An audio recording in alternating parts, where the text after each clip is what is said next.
Они сразу обратили внимание на этого 53-летнего мужчину. В этот магазин, как сказали потом продавцы, еще никто не заходил потанцевать.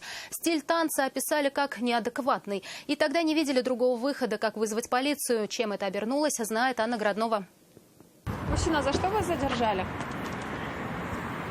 Вы можете сказать? Не знаю. После задержания он уже вел себя спокойно, но несколькими минутами ранее, как рассказали очевидцы, 53-летний мужчина танцевал прямо в торговом зале одного из супермаркетов на улице Лушникова. Его поведение продавцы адекватным назвать не смогли. Сотрудники магазина вызвали группу быстрого реагирования. Прибыв на место, охранники задержали танцора и сообщили об этом полицейским. Однако задержанный превращение торгового зала в танцпол отрицает. Говорит, что просто спал. Спал в магазине, уснул, замерз.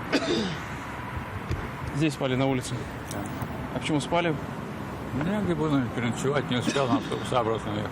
Говорит, приехал в Казань сутки назад из Камского устья, якобы на заработки. Искал работу, жить было негде. В магазине хотел переночевать. Рассказывая о своей тяжелой судьбе, все время дергался и закатывал глаза.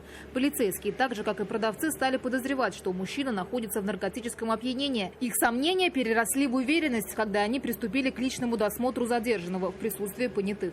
Ничего не хотите добровольно выдать? Ну ничего, давай. Но стражи порядка все нашли сами.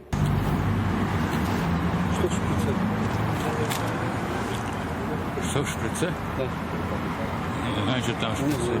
Кроме шприца, у него также изъяли несколько свертков с порошкообразным веществом, завернутых в изоленту, а также мобильный телефон. Содержимое пакетиков отправили на экспертизу, а задержанного повезли на медосвидетельствование. К слову, полицейские выяснили, что мужчина уже неоднократно был судим за хранение наркотических средств. Если экспертиза установит, что найденные у него вещества являются наркотическими, возможно, он опять отправится в места не столь отдаленные.